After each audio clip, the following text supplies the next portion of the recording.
Hey guys, welcome back. So, I don't know if the Lord intended me to release this message today or if that's just what I wanted to do, but I want to first pray that my words and my actions align with His timeline for my life and that the words that I share here will bring glory to His kingdom and be of honor to Him. So today is my birthday, guys. Today is March 13th, and I strategically wanted to talk to you guys today, of all days, on my birthday, because had I known on March 13th, 2021, what my life would look like over the course of the next 365 days between March 13th, 2021 and March 13th, 2022, I probably would have said, you know what, God, pick somebody else. Like, for real, leave me out of it. Pick somebody else. I don't want any parts of it. But one of the things that I shared with you guys in my very first video, Road Home Revelations, is that the word tells us that we are to submit our plan to God. And so submitting your plan is like putting in your destination, right? And then allowing the Lord to determine our steps or what route it is that we've got to take in order to get there. And I've spoken to you guys before about GPS, which is the God positioning system. And the God positioning system only gives us one direction at a time because I know good and well, for me at least, I don't know about you guys, but for me, if the Lord had given me the entire route that I was going to be taking from March 13th, 2021 to where I am now, and would have said, hey, Kia, we about to travel through the wilderness. We about to hit all of the potholes. We are probably car gonna break down, but we gonna get there. I probably would have said the exact same thing that I said on Friday when it cost me $65 to fill up my gas tank. You know what? I'm good. I'm just not gonna go nowhere. I'm just gonna stay right here. But the Lord's design is divine.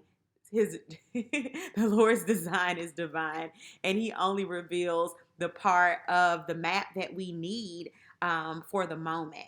So instead of me captioning my 2021 New Year's post and my 2021 birthday post, I will not be moved. Leave me alone, God.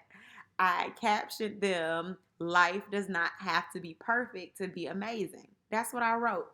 New Year's and my birthday, pictures captioned, life does not have to be perfect to be amazing.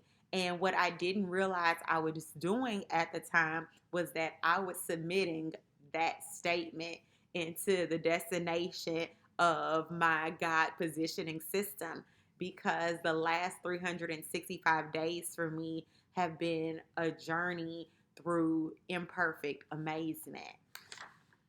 So this week I read a Tony Evans devotional on the Bible app. And the devotional that I was reading was about crisis. And so one of the scriptures that it references is Exodus chapter 14. And Exodus chapter 14 is the crossing of the Red Sea. And in this chapter, the Israelites have fled Egypt and they're on their way to the promised land. And during this journey, they essentially reach a huge roadblock. And with this roadblock, they have the Red Sea on one side of them and they've got the enemy on the other. And so they're looking at Moses and they're like, y'all just brought us out here to die. We could have died where we were, in Egypt.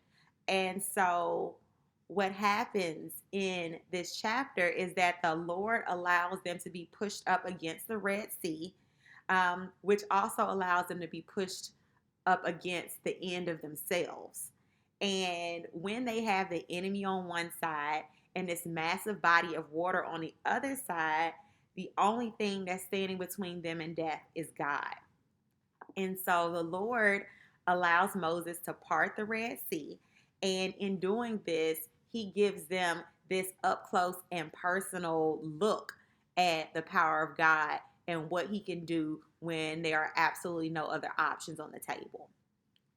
Last week, I spoke to you guys briefly about the word belief, and I defined for you guys the word belief as an acceptance that a statement is true or that something exists.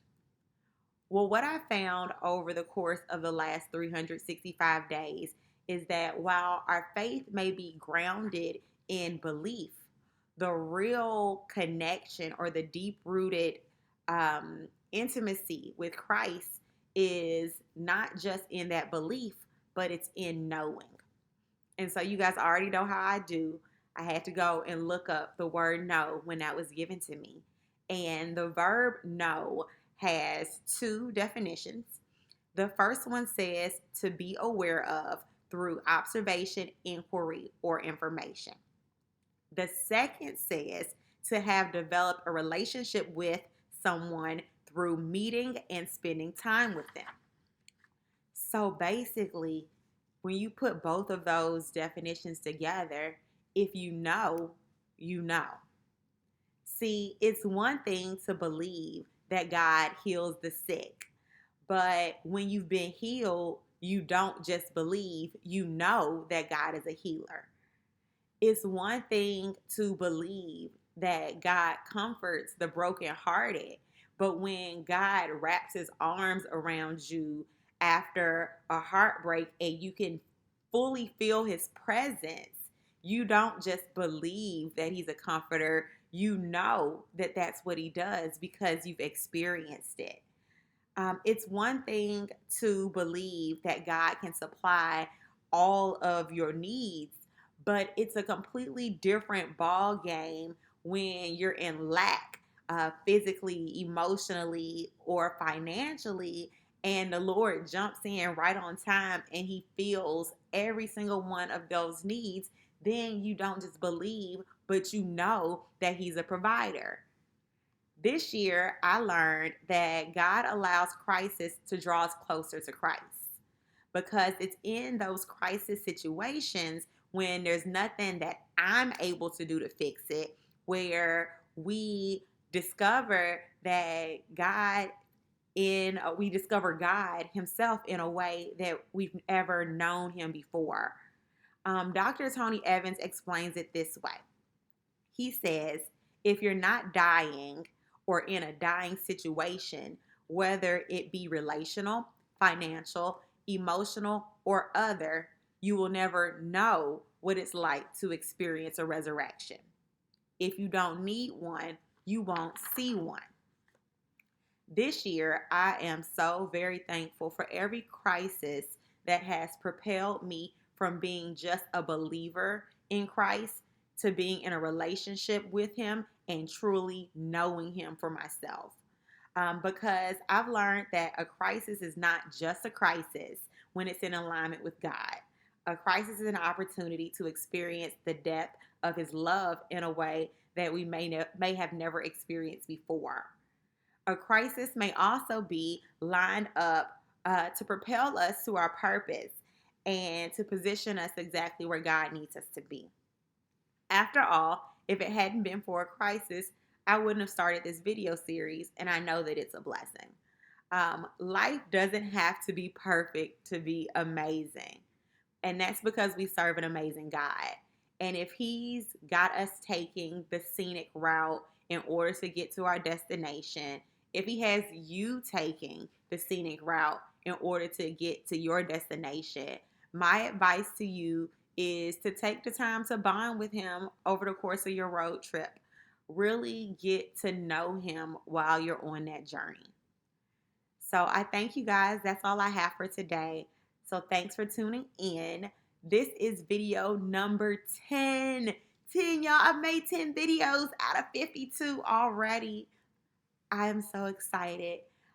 I'm excited about this video series. I'm excited about the next 365 days of my life and submitting my plans to God and following along on the route that He chooses for me to take, knowing full well that He has my best interest at heart And whatever path I take is going to draw me closer to Him and get me exactly to where I need to go. And so, yes, I pray that you all have a wonderful week. Again, this is video number 10, and this is the survival guide. I'll see you guys next time.